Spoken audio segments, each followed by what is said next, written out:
প্রতিদিন যেভাবে সংসারের কাজগুলো একার হাতে গুছিয়ে করি, এই গরম শর্তেও একের পর এক সমস্ত কাজগুলো একার হাতে গুছিয়ে নিই। তবে প্রচণ্ড রোদ্দুর হয়ে যাওয়ার আগেই চেষ্টা করি সমস্ত কাজগুলো গুছিয়ে নিতে। নমস্কার বন্ধুরা, কেমন আছেন আপনারা? নিশ্চয়ই খুব ভালো আছেন। আমিও বেশ ভালো আছি। তবে এই গরমেতে কাজ একদমই করতে ইচ্ছা নেই, কিন্তু কাজগুলো তো করতেই হবে।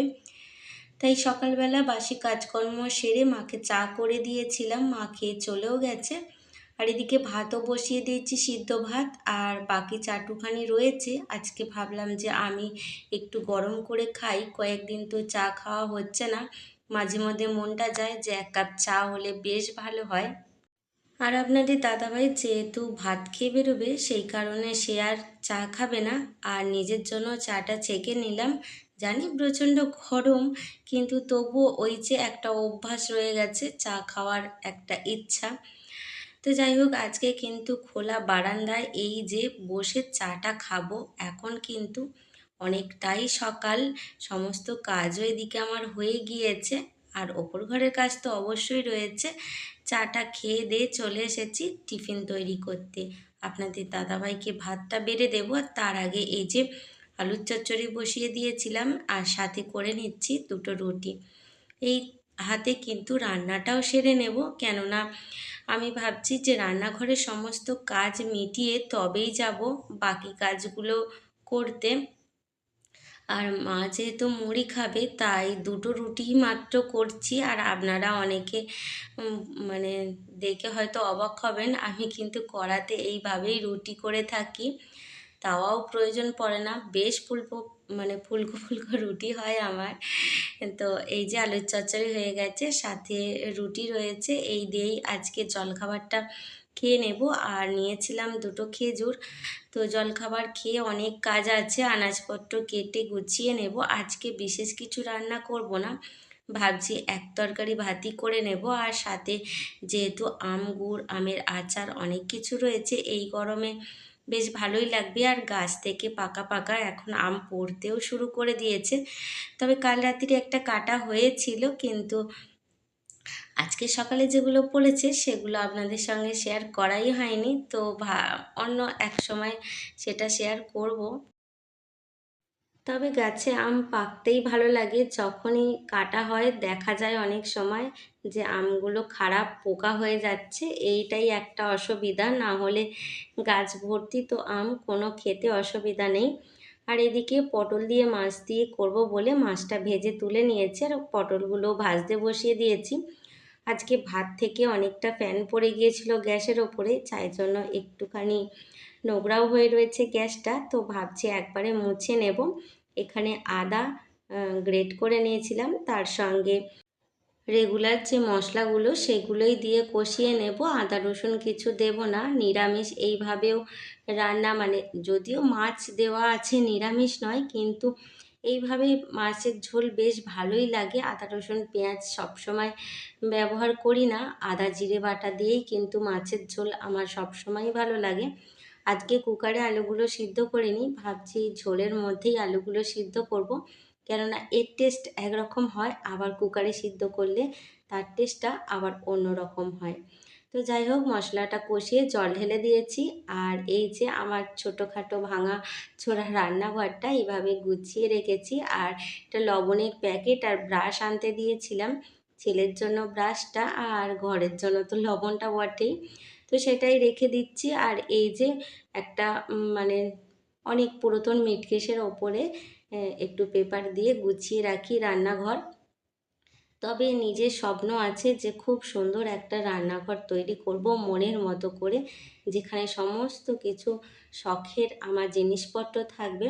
তো এখন যেটুখানি আছে সেইটুখানি নিয়েই চলি, তাই ভালোভাবে আপনাদের সঙ্গে কখনোই শেয়ার করা হয়নি। তো যাই হোক, এই যে মাছের তরকারিটা আমার হয়ে গিয়েছে, আর মাছটা দিয়ে নেব। আমি কিন্তু 1 ফুট থাকতেই মাছটা দিই সব সময়, প্রথমের দিকে দিই না। তো যাই হোক, মাছের ঝোলটা নামিয়ে গ্যাসটাও মুছে নিয়েছি। ভাবলাম যে একবারে সমস্ত কাজটাই গুছিয়ে নিই, তবে বাসন মাজাটা পড়ে থাকবে। এই যে চলে এসেছি ওপর ঘরে সমস্ত কাজ গুছিয়ে নেব বলে। তবে বাসনপত্র যেটা রয়েছে সেটা কিন্তু গিয়ে ধোবো, আর খাবার জলটা তুললেই স্নানটা করে নিলেই আজকের মতো কাজটা হয়ে যাবে। একটু বেলা হয়েছে যদিও ওপর ঘরগুলো পরিষ্কার করে আসতে, তবে সমস্যা নেই, কেননা পাখা চালিয়েও এই কাজগুলো করা যায়। কিন্তু রান্নাঘরের কাজগুলো আগে করে নিলে আমার কাছে মনে হয় এই গরমে ভীষণ স্বস্তি পাওয়া যায়। তো এই যে ঘেমে নিয়ে চান করে গিয়েছি, একবারে রান্নাঘর থেকে বেরোতে ওপর ঘরে এসে পাখাটা চালিয়ে দিয়েছিলাম, কিন্তু এই যে বিছানা ঝাড় দেবো বলে একবারটি বন্ধ করেছি। তবে বেশিক্ষণ বন্ধ করে থাকা যাবে না, যা অবস্থা। আর উম, মনে হচ্ছে বিকালের দিকে ঝড় হতে পারে, যা আকাশের মানে ওয়েদার দেখে বোঝা যাচ্ছে। তবে যখন বৃষ্টির প্রয়োজন হয় তখন কিন্তু বৃষ্টি হয় না, আবার দেখবেন যখন বৃষ্টির দরকার নেই তখন প্রতিদিনই প্রায় বৃষ্টি হতেই থাকে। যেমন কিছুদিন আগে বৃষ্টির ওপর বৃষ্টি হচ্ছে, মানুষ বিরক্ত হয়ে যাচ্ছে, কিন্তু এখন চাইছে বৃষ্টি, কিন্তু বৃষ্টির আর নামগন্ধ নেই। তো যাই হোক, অনেকটা বকবক করতে করতে ঘর বিছানা সমস্ত গুছিয়ে নিয়েছি, মায়ের ঘরটাও আগে গুছিয়ে নিয়েছিলাম। আর এই যে জামা কাপড়ে কিছু কালকে কেচেছিলাম সেগুলোই শুকনো হয়ে গিয়েছিল, কিন্তু রাত্রিরের দিকে আমি আর ভাঁজ করে রাখিনি। তো ভাবলাম যে এখন ভাঁজ করে আলমারির মধ্যে রেখে দিই, যেগুলো যেগুলো প্রয়োজন সে নিতে পারবে। এখনও অনেক জামা কাপড় রয়েছে যেগুলো আমাকে কাচতে হবে, তবে আজকে আর কাচবো না, আজকে একটুখানি বেলা হয়ে গেছে এই সমস্ত কাজগুলো করতে। কালকে ভাবছি কিছু ভিজিয়ে দেব, দিয়ে একদম সকালবেলায় কাচাকুচিটা সেরে নিয়ে তারপরে বাকি কাজগুলো করব।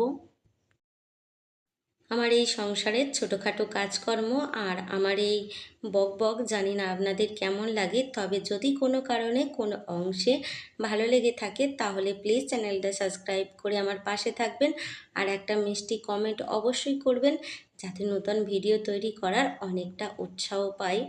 আর এই যে জামা কাপড়গুলো গুছিয়ে নিচ্ছি, যেমন তেমন করেই এখন রাখছি, কিন্তু ও যখন ব্যাগে ভরবে তখন কিন্তু ভালো করে আবারও গুছিয়ে দেব।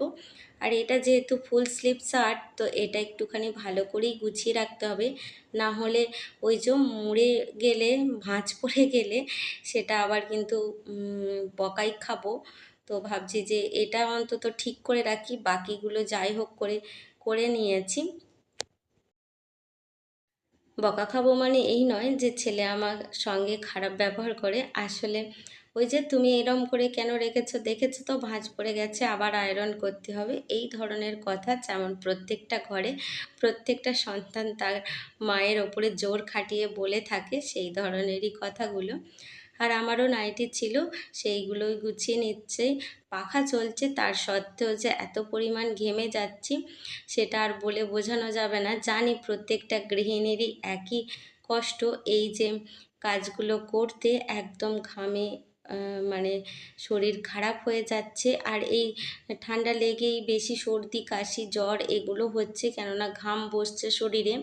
তো যাই হোক, কাজকর্ম তো করতেই হবে, তবে নিজেদের শরীরের খেয়াল রাখবেন, প্রচুর পরিমাণে জল খাবেন, আর রোদ্দুরে যতটা কম কাজ করা যায় বা রোদ্দুরে যতটা কম বেরোনো যায় ততটাই চেষ্টা করবেন। জানি অনেককে ফাঁকে বেরোতে হয়, তবুও তারা ছাতা এইগুলো নিয়ে চলবেন।